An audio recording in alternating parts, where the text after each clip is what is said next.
Hay vínculos que no se rompen cuando duelen. Se vuelven más complejos, más densos, más difíciles de explicar. Desde afuera, la pregunta parece evidente. ¿Por qué sigues ahí si te hace daño? Pero quien vive dentro de ese vínculo, sabe que la respuesta no cabe en una frase. Porque no se trata únicamente de la relación actual, sino de lo que esa relación ha despertado en una zona profunda de la memoria afectiva. Una zona donde el pasado y el presente ya no se distinguen con claridad. Cuando alguien permanece ligado a un vínculo que lo fragiliza, no lo hace por ignorancia. Muchas veces entiende perfectamente lo que ocurre. Ve el desequilibrio, percibe la falta de reciprocidad, reconoce el desgaste. Y aún así, algo lo retiene. Esa tensión entre lucidez y permanencia no es una contradicción moral, es un fenómeno psicológico. Una parte de la persona observa la realidad tal como es, mientras otra parte sigue orientada hacia lo que alguna vez creyó tocar, hacia una promesa emocional que no ha terminado de extinguirse. El apego humano no se construye solo a partir de lo que sucede ahora. Se construye a partir de huellas tempranas, a veces silenciosas, que modelan la manera en que aprendimos a vincularnos, a esperar, a soportar, a interpretar la ausencia y la presencia del otro. Por eso, cuando un vínculo actual toca una herida antigua, una herida de abandono, de invisibilidad, de no haber sido elegido, la intensidad que se genera suele ser desproporcionada respecto de la relación misma. No es la persona la que adquiere ese poder, es el punto sensible que ha sido activado. En estos casos, la relación se convierte en algo más que una relación. Se vuelve un escenario donde se intenta, sin saberlo, reparar una historia anterior. Cada gesto de atención, por mínimo que sea, adquiere un valor simbólico enorme. Cada retirada, cada silencio, cada ambigüedad, se amplifica como una confirmación del temor más antiguo. Y así, la persona comienza a vivir en un estado de vigilancia afectiva constante, interpretando señales, anticipando movimientos, tratando de sostener un equilibrio que nunca termina de estabilizarse. Lo más desconcertante es que este desgaste no siempre se vive como sufrimiento evidente. A veces se vive como intensidad, como una sensación de estar más vivo que en otros vínculos más tranquilos. Esto ocurre porque, para algunas historias afectivas, la calma no es familiar, la calma puede sentirse vacía, incluso amenazante. En cambio, la oscilación emocional, ese vaivén entre esperanza y decepción, resulta conocida. El organismo reconoce ese ritmo porque lo aprendió temprano, y lo conocido, aunque duela, suele sentirse más seguro que lo desconocido. Por eso, cerrar un vínculo destructivo no es simplemente irse, no es un acto brusco, ni una decisión puramente racional, es un proceso interior que comienza mucho antes del alejamiento externo, comienza cuando algo se agota, no de manera dramática, sino de forma silenciosa, un cansancio que no es físico, sino psíquico, una fatiga que aparece cuando la persona se da cuenta de que está sosteniendo casi sola la continuidad del vínculo, justificando, explicando, esperando, adaptándose una vez más. En ese punto, algo se quiebra suavemente por dentro. No es una ruptura visible, es una distancia interna que empieza a crecer. Un gesto que antes habría reavivado la esperanza ahora deja indiferencia. Una promesa que antes habría sido suficiente ahora ya no calma. Esta pérdida de reactividad emocional suele asustar, porque durante mucho tiempo la relación había ocupado un lugar central en la vida psíquica, pero en realidad es una señal de reorganización. El sistema emocional empieza a retirarse de un lugar que dejó de ser habitable. Este retiro interior no tiene nada que ver con castigar al otro ni con demostrar fortaleza. Es una forma de autoprotección tardía, una manera de decir sin palabras que el costo emocional ya no puede sostenerse, y paradójicamente, suele venir acompañado de una mezcla extraña, alivio y vértigo. Alivio porque disminuye la tensión constante, vértigo porque aparece un espacio nuevo que obliga a preguntarse quién se es fuera de ese vínculo.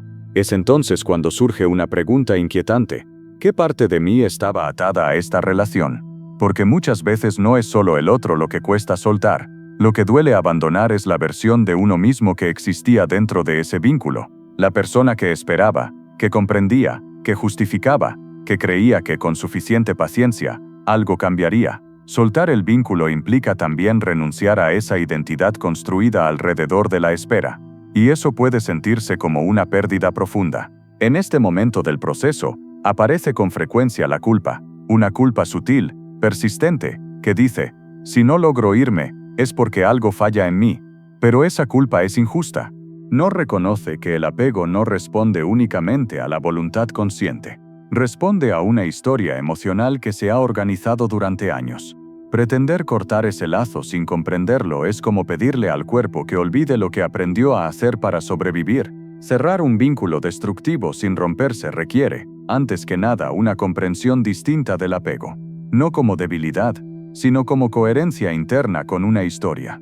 Solo cuando esa historia empieza a ser reconocida, el vínculo pierde su carácter confuso.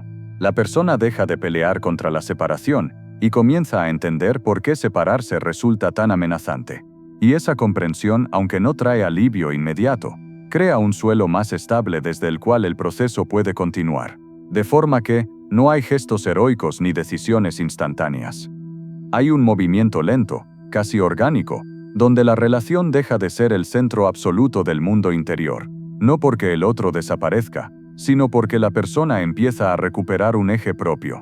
Y en ese desplazamiento silencioso, comienza a hacerse posible algo que antes parecía impensable: la idea de que soltar no es destruirse, sino reorganizarse. Cuando la persona empieza a percibir que algo se ha desplazado en su interior, no siempre sabe nombrarlo. No hay un pensamiento claro que diga esto terminó, ni una emoción nítida que indique alivio. Lo que aparece primero es una sensación difusa.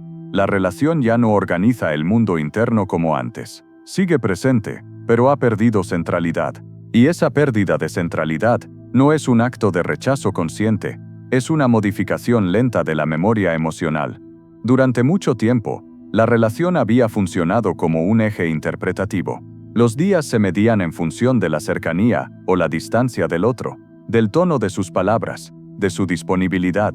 El ánimo subía o bajaba siguiendo ese compás. Cuando ese eje comienza a aflojarse, la persona experimenta una extraña mezcla de confusión y claridad. Confusión, porque el sistema afectivo estaba habituado a girar alrededor de ese punto. Claridad, porque empieza a percibir cuánto espacio había sido ocupado por la espera. En esta fase, muchas personas creen que están volviéndose frías o perdiendo sensibilidad. En realidad, ocurre lo contrario. La sensibilidad empieza a redistribuirse. Ya no está concentrada exclusivamente en el otro. Comienza a volver hacia uno mismo. Pero ese retorno no es inmediato ni cómodo. Volver hacia uno mismo implica encontrarse con preguntas que habían sido postergadas durante años. Preguntas sobre el propio valor, sobre los propios límites, sobre la propia manera de amar. Es así como aparece un fenómeno fundamental: la desidealización. No se trata de demonizar al otro, ni de reescribir la historia como si todo hubiera sido negativo. La desidealización es un proceso más sutil. Consiste en ver al vínculo tal como es, sin el filtro de la esperanza reparadora. Significa reconocer que los momentos luminosos existieron, pero que no fueron suficientes para sostener una estructura afectiva estable.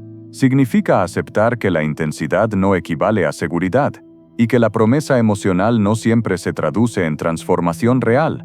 Este momento suele ser doloroso, porque obliga a renunciar a una narrativa interna muy potente.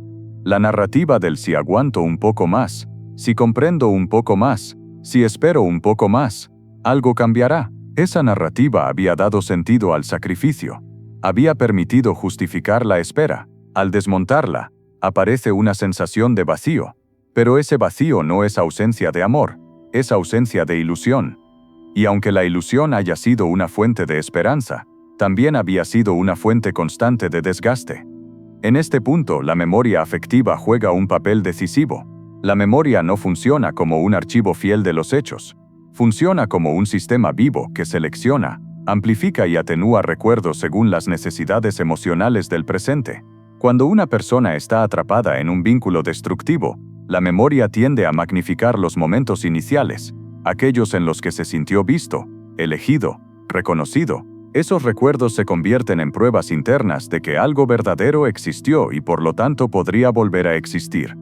El problema no es recordar esos momentos, sino otorgarles un poder explicativo total. Cuando la memoria afectiva se organiza alrededor de esos fragmentos, el presente queda descalificado. Todo lo que hoy ocurre, la indiferencia, el desequilibrio, La ausencia de cuidado se vive como una anomalía pasajera, no como una realidad estructural, y así, la persona permanece leal a un pasado idealizado, mientras sufre en un presente empobrecido. Cerrar un vínculo destructivo implica entonces una reorganización de la memoria, no un olvido, sino una transformación del significado. Los recuerdos pierden su carga mítica y recuperan proporción. Ya no funcionan como promesas, sino como capítulos. Y cuando los recuerdos dejan de prometer, dejan también de retener. Este proceso no es lineal. Hay días de gran lucidez y días de retroceso, momentos en los que la persona siente que ha recuperado su centro, y momentos en los que una palabra, un gesto o un recuerdo reactivan la antigua espera. Esto no significa que el proceso haya fracasado.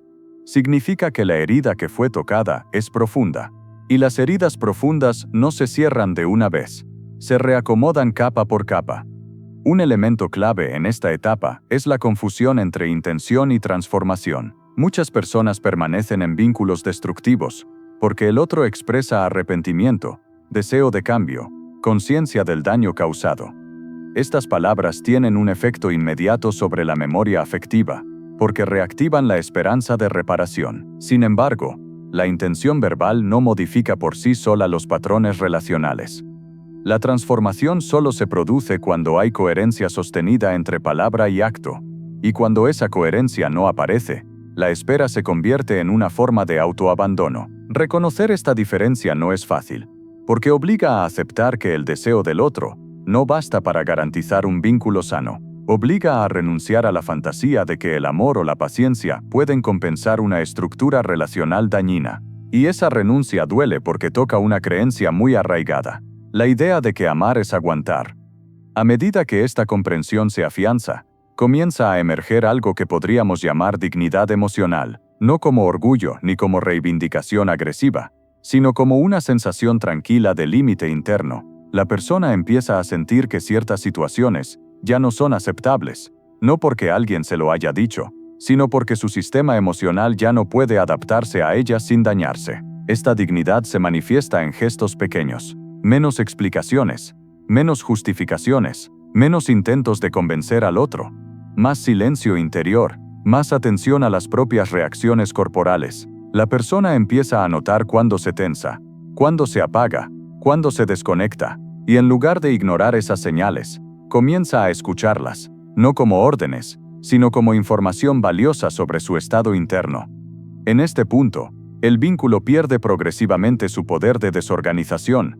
Ya no define el humor del día, ya no determina la autoestima, ya no ocupa todo el espacio mental. Esto no significa que la relación haya terminado externamente, pero sí que ha comenzado a cerrarse internamente. Y ese cierre interno es el verdadero punto de inflexión, porque cuando el cierre ocurre por dentro, la separación externa deja de vivirse como una amputación y empieza a vivirse como una consecuencia. Todavía hay miedo, todavía hay duelo, pero ya no hay confusión. La persona empieza a comprender que lo que dolía no era solo la relación, sino la manera en que esa relación había reactivado una fragilidad antigua. Y al comprenderlo, algo se aquieta, no porque todo esté resuelto, sino porque la lucha interna se debilita. Ya no se pelea contra la realidad, se la empieza a aceptar. Con el paso del tiempo, cuando la distancia interior ya se ha instalado aunque todavía no se haya dicho nada en voz alta, ocurre un fenómeno silencioso pero decisivo. La relación deja de ser una pregunta permanente. Durante mucho tiempo, cada gesto del otro exigía interpretación, cada silencio pedía traducción, cada ambigüedad activaba una búsqueda de sentido. Ahora, esa urgencia comienza a disminuir, no porque la persona haya dejado de sentir, sino porque ha dejado de vivir pendiente de una respuesta que nunca terminaba de llegar. Este desplazamiento interno modifica profundamente la experiencia del vínculo.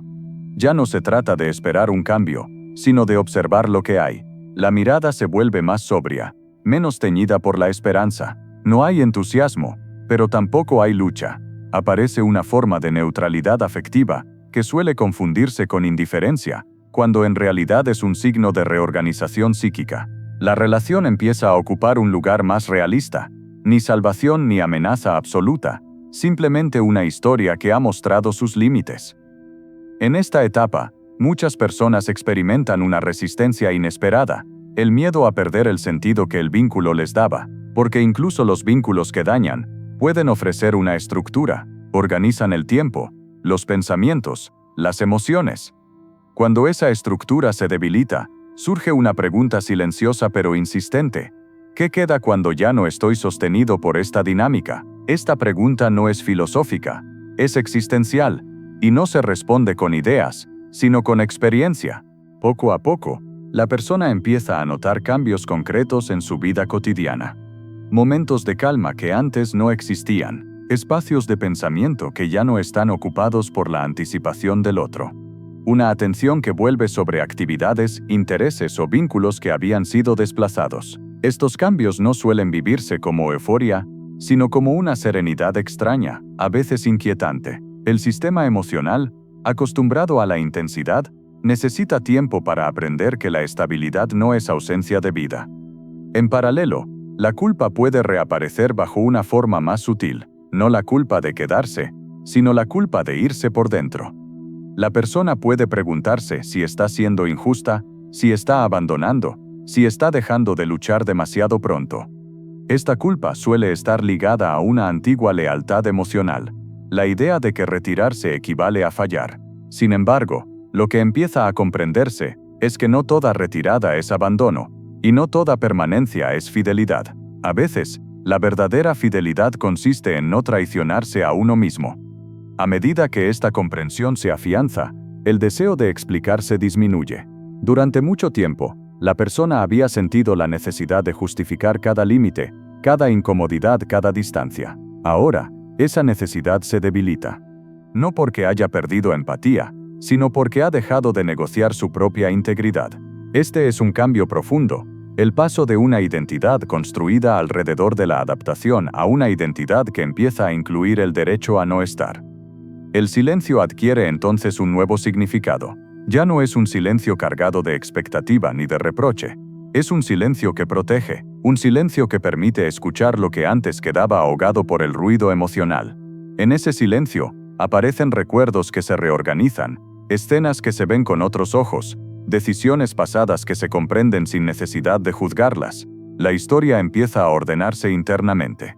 Este orden no elimina el dolor, pero lo vuelve más legible. La persona empieza a distinguir entre el dolor del duelo y el dolor de la dependencia. El primero es inevitable cuando algo termina. El segundo era un dolor crónico, alimentado por la incertidumbre constante. Al disminuir la dependencia, el dolor se vuelve más localizado, menos invasivo. Ya no ocupa todo el espacio psíquico, y eso, aunque duela, es un alivio. En este movimiento aparece una idea esencial. No todas las separaciones son rupturas violentas. Algunas son cierres progresivos que ocurren primero en el interior y solo después, si es necesario, en la realidad externa. Desaparecerse, en este sentido, no implica desaparecer del mundo del otro, sino dejar de desaparecer de la propia vida. Es un reequilibrio del lugar que cada uno ocupa en la experiencia interna. A veces, este proceso conduce a una separación explícita. Lo que importa es que la relación deje de exigir una renuncia constante a uno mismo. Cuando eso ocurre, la decisión externa, sea cual sea, se apoya en un suelo más firme. Ya no nace del impulso ni del hartazgo, sino de una comprensión madura de los propios límites. Hacia el final de este recorrido, la persona suele experimentar una transformación discreta pero profunda, la recuperación de la continuidad interna. Ya no se siente fragmentada entre lo que entiende y lo que hace. Pensamiento, emoción y conducta empiezan a alinearse, no perfectamente, pero lo suficiente como para reducir la sensación de traición a uno mismo.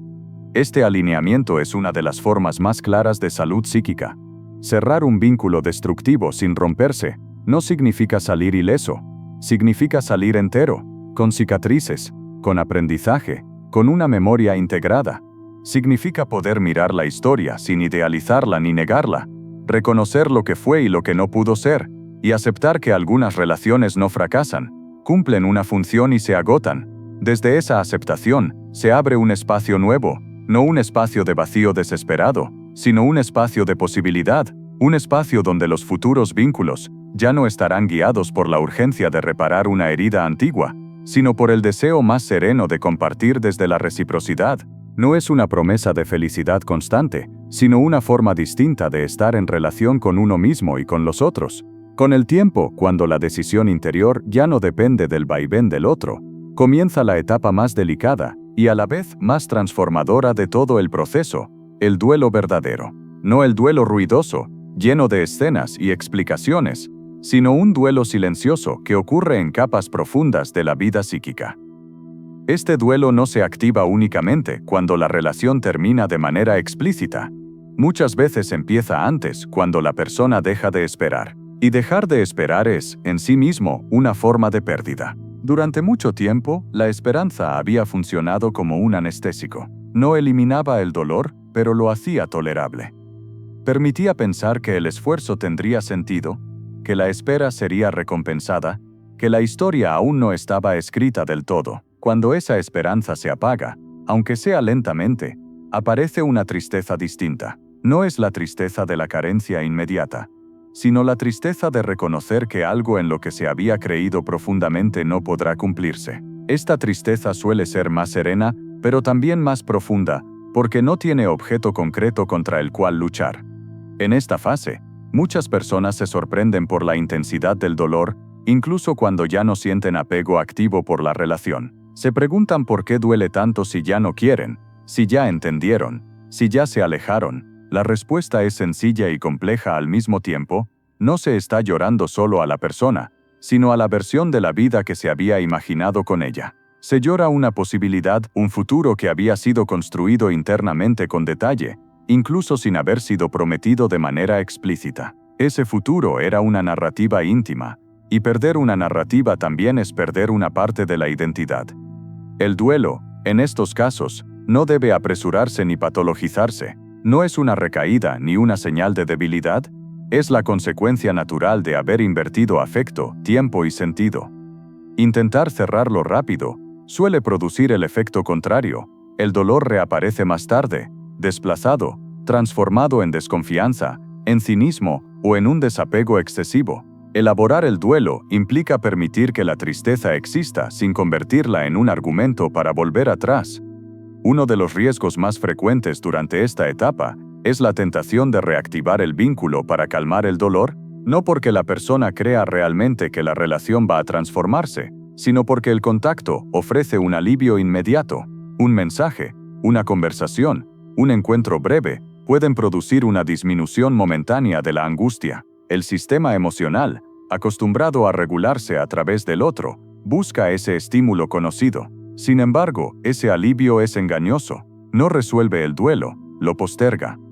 Cada reactivación vuelve a abrir la herida y refuerza el circuito de dependencia. Por eso, desaparecerse, en el sentido profundo del término, implica también aceptar atravesar momentos de vacío, sin intentar llenarlos de inmediato. No se trata de aislarse ni de negar el sufrimiento, sino de permitir que el sistema emocional aprenda una nueva forma de autorregulación. Este aprendizaje no es intelectual, es corporal. El cuerpo necesita experimentar que puede sobrevivir a la ausencia, que la angustia disminuye por sí sola, que el malestar no conduce necesariamente a la catástrofe.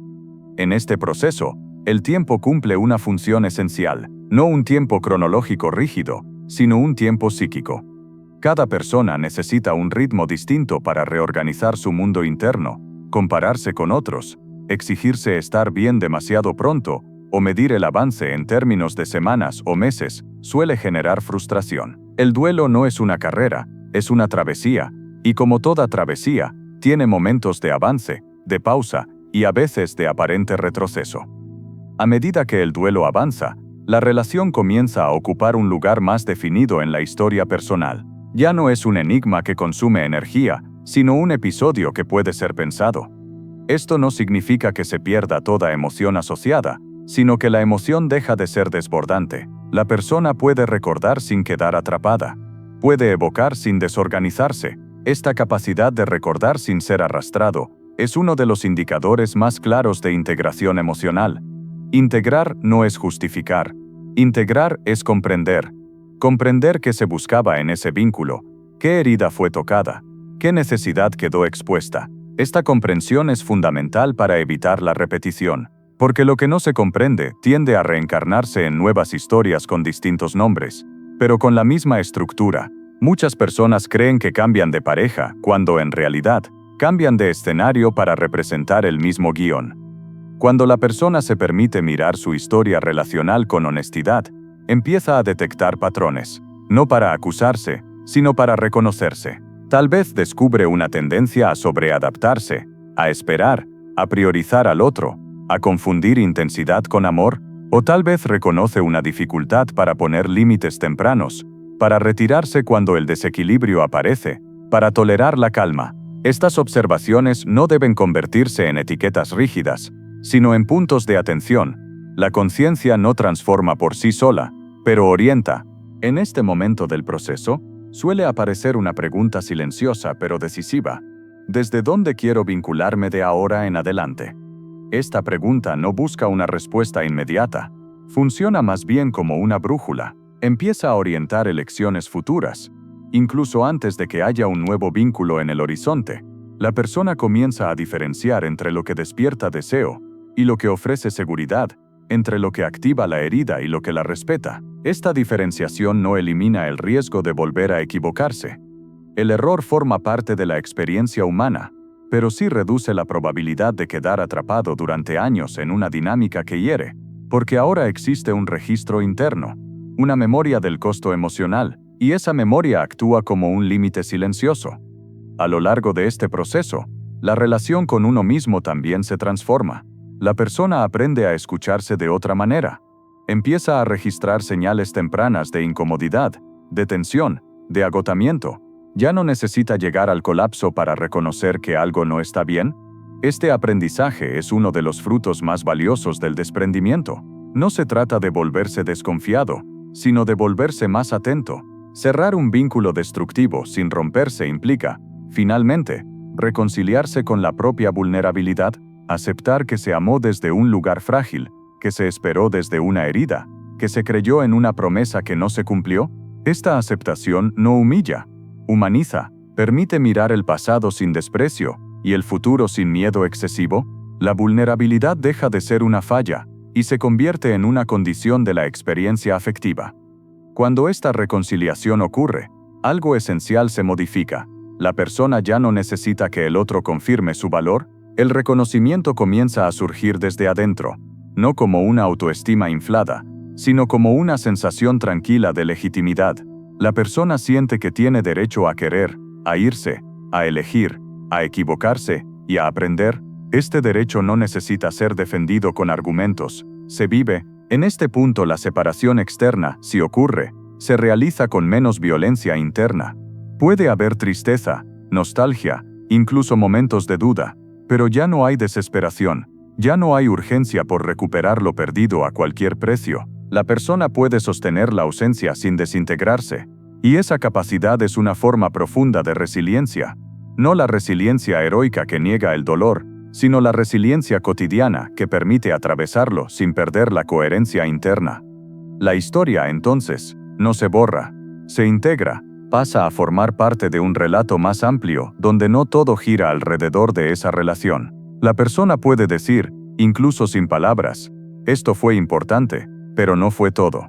Y esa frase interior libera una enorme cantidad de energía psíquica, energía que puede ser reinvertida en la vida, en otros vínculos, en proyectos, en la exploración de uno mismo. Con el tiempo, se descubre algo que al inicio parecía imposible. El espacio que dejó el vínculo no era un vacío absoluto, sino un lugar disponible. Disponible para relaciones más simétricas, para experiencias menos intensas, pero más estables, para una presencia más entera. No se trata de idealizar el futuro, ni de garantizar que no habrá nuevas heridas. Se trata de reconocer que ahora existe una base distinta desde la cual amar, y cuando ese momento llega, sin estridencias ni declaraciones, la persona entiende algo fundamental. Soltar no fue una traición al amor, fue una forma de respetarlo. Porque el amor que destruye de manera constante, deja de ser amor, y se convierte en repetición de una herida. Alejarse de eso no es huir, es cuidar la posibilidad de amar de otra manera. Este proceso no deja intactos a quienes lo atraviesan. Deja huellas, sí, pero también deja una sabiduría silenciosa, Una sabiduría que no se impone ni se predica, sino que se encarna en la manera de estar, de elegir y de retirarse cuando es necesario. Y quizá esa sea la verdadera señal de haber cerrado un vínculo destructivo sin romperse. Poder mirar hacia atrás sin quedar atrapado y mirar hacia adelante sin tener que protegerse del mundo entero. A medida que el proceso de separación interna se consolida, aparece una fase menos visible, pero decisiva, la reorganización del sentido. No se trata todavía de construir algo nuevo, sino de permitir que lo que se derrumbó deje de ocupar el centro.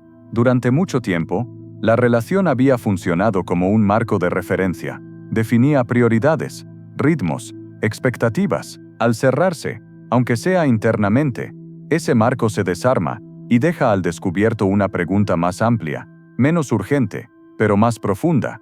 ¿Cómo vuelvo a habitar mi vida sin que este vínculo la organice? Esta pregunta no exige respuestas rápidas, exige tiempo, exige tolerar una cierta desorientación, porque el ser humano no solo se apega a las personas, también se apega a las formas de vivir. Y cuando una forma de vivir se desintegra, aunque haya sido dolorosa, el sistema psíquico necesita atravesar un periodo de ajuste. Ese ajuste no siempre es cómodo, puede sentirse como una especie de pausa existencial, un tiempo en el que nada parece empujar con claridad hacia adelante. En esta etapa, muchas personas experimentan una tentación silenciosa, llenar rápidamente el espacio que quedó libre, buscar otro vínculo, otra intensidad, otro proyecto que vuelva a dar estructura, no siempre por deseo auténtico, sino por miedo al vacío. Sin embargo, cuando ese llenado ocurre demasiado pronto, suele reproducir patrones antiguos, no porque la persona quiera repetir, sino porque aún no ha tenido tiempo de reconocer con precisión qué fue lo que la atrapó antes. Por eso, uno de los aprendizajes más importantes de este momento es aprender a estar con uno mismo sin urgencia, no como un ideal de autosuficiencia, sino como una experiencia gradual de presencia. Estar con uno mismo implica escuchar pensamientos que antes quedaban tapados por la preocupación constante por el otro. Implica sentir emociones que no tenían espacio para aparecer, implica descubrir necesidades que habían sido postergadas por la lógica de la espera. Este encuentro con uno mismo no siempre es amable, a veces confronta con una soledad antigua, una soledad que no depende de la ausencia de alguien, sino de la dificultad de sentirse acompañado internamente. Esta soledad suele estar en el origen de muchos apegos dolorosos. No se trata de la soledad como estado circunstancial, sino de la soledad como experiencia temprana de no haber sido suficientemente sostenido. Cuando esa soledad se reactiva, el vínculo puede funcionar como anestesia. Al retirarse el vínculo, la anestesia desaparece y la sensación emerge con más claridad. Atravesar esta soledad sin huir de ella es uno de los desafíos más delicados del proceso, no para quedarse en ella, sino para reconocerla. Reconocer que existió, que marcó, que influyó en la manera de amar. Esta etapa no se supera luchando contra la soledad, sino dándole un lugar simbólico, nombrándola, entendiendo de dónde viene, comprendiendo que no es una condena, sino una huella que puede ser transformada. En este momento, el papel del entorno se vuelve crucial, no para aconsejar ni para empujar decisiones, sino para ofrecer presencia. La resiliencia, entendida como proceso, no ocurre en aislamiento, necesita testigos, personas que puedan escuchar sin juzgar, acompañar sin dirigir, sostener sin invadir, un entorno que valida la experiencia sin reducirla a frases tranquilizadoras, permite que la reorganización interna avance con menos violencia. Cuando este sostén existe, la persona empieza a experimentar una forma distinta de regulación emocional. Ya no depende exclusivamente del otro para calmarse. Empieza a apoyarse en rutinas, en ritmos propios, en vínculos más estables. Esta regulación no elimina la tristeza ni el recuerdo, pero reduce la sensación de estar a merced de ellos. La vida emocional se vuelve menos extrema, menos oscilante. Poco a poco, la memoria afectiva también se transforma. Los recuerdos ya no aparecen solo en forma de nostalgia o de reproche. Comienzan a integrarse como escenas que pueden ser observadas con cierta distancia. La persona puede reconocer lo que fue significativo, sin necesidad de revivirlo emocionalmente con la misma intensidad. Esta distancia no es frialdad, es integración. Permite que el pasado exista sin dominar el presente. En este punto, Muchas personas descubren algo que antes parecía impensable: la posibilidad de sentir gratitud sin deseo de retorno. Gratitud no por el daño, sino por lo que la experiencia reveló. Reveló límites, necesidades, vulnerabilidades. Reveló una forma de amar que ya no se desea repetir. Esta gratitud no idealiza la relación, la sitúa en un lugar más justo dentro de la historia personal. Al mismo tiempo, emerge una nueva relación con el deseo. Durante el vínculo destructivo, el deseo estaba muchas veces atrapado en la expectativa de ser elegido, de ser reconocido, de ser suficiente. Ahora el deseo empieza a desprenderse de esa lógica. Se vuelve más curioso, menos urgente. No busca tanto confirmar el propio valor, sino compartir. Esta transformación del deseo es sutil, pero profunda. Marca el paso de una búsqueda reparadora a una búsqueda relacional más libre. Sin embargo, este cambio no significa que desaparezcan todas las ambivalencias. Hay momentos en los que el recuerdo vuelve con fuerza. Momentos en los que una imagen, una canción, un lugar despiertan emociones antiguas. Estos retornos no indican que el proceso haya fracasado. Indican que la memoria sigue reorganizándose. La diferencia es que ahora la persona puede atravesar esos momentos sin perderse en ellos. Puede sentir sin actuar compulsivamente. Un aspecto clave de esta fase es la renuncia definitiva a la fantasía de control. Durante mucho tiempo, la persona creyó que, si hacía lo correcto, si esperaba lo suficiente, si decía las palabras adecuadas, la relación cambiaría. Esta creencia otorgaba una ilusión de control frente a la incertidumbre. Al soltarla, se acepta una verdad más difícil, pero también más liberadora. No todo depende de uno. Y aceptar lo que no depende de uno reduce enormemente el desgaste emocional. Esta aceptación no implica resignación pasiva. Implica una forma más realista de agencia. La persona deja de invertir energía en intentar modificar al otro y empieza a invertirla en organizar su propia vida. Esta reorientación de la energía es uno de los signos más claros de que el desprendimiento ha avanzado. Ya no se vive en función de la reacción ajena, sino de una coherencia interna. En este periodo, también suele redefinirse el concepto de compromiso. Muchas personas confunden compromiso con permanencia a cualquier precio. Descubren ahora que el compromiso auténtico incluye el cuidado de uno mismo, que no todo lo que se sostiene es valioso, y que retirarse puede ser una forma de responsabilidad emocional. Esta redefinición permite establecer vínculos futuros desde una base más equilibrada. A medida que esta comprensión se profundiza, la persona empieza a detectar con mayor claridad señales tempranas de desequilibrio en otros vínculos, no desde la desconfianza, sino desde la experiencia. Reconoce dinámicas que antes normalizaba. Percibe tensiones que antes minimizaba. Esta percepción no busca evitar todo riesgo, sino evitar la repetición automática de un patrón que ya se conoce demasiado bien. El proceso de integración culmina cuando la historia puede ser contada internamente sin que genere un nudo en el cuerpo. No como un relato neutro, sino como un relato asumido. La persona puede decirse: esto me pasó, así me afectó, así respondí, esto aprendí. Esta narrativa interna no necesita ser compartida con todos, basta con que exista. Porque cuando existe, la experiencia deja de ser un peso inconsciente y se convierte en un conocimiento vivo. En este momento, la separación deja de definirse como una pérdida absoluta, se la reconoce como una transición. No una transición hacia algo garantizado, sino hacia una forma más auténtica de estar en relación. La persona ya no se define por lo que perdió, sino por lo que ahora puede elegir. Esta capacidad de elección no elimina la vulnerabilidad, pero la sitúa en un contexto más amplio. Cerrar un vínculo destructivo sin romperse significa, finalmente, haber atravesado el dolor sin negar la comprensión. Haber atravesado la comprensión sin endurecer el corazón. Significa haber aprendido a retirarse sin desaparecer de uno mismo, y cuando ese aprendizaje se encarna, deja una huella profunda, la certeza silenciosa de que el amor no debería exigir la renuncia permanente a la propia dignidad. Este cierre no se anuncia, no se proclama, se nota en la manera de caminar, de hablar, de esperar, se nota en la capacidad de tolerar la incertidumbre sin buscar refugio inmediato. Se nota en la elección de vínculos, donde la presencia no duele y la ausencia no destruye. No porque el dolor haya desaparecido de la vida, sino porque ya no organiza la manera de amar. Y es desde este lugar, sobrio y humano, desde donde se vuelve posible abrirse a nuevas relaciones sin cargar con la urgencia de reparar el pasado. No se trata de olvidar lo vivido, sino de permitir que lo vivido se transforme en una base de discernimiento. Dejar que la experiencia cumpla su función.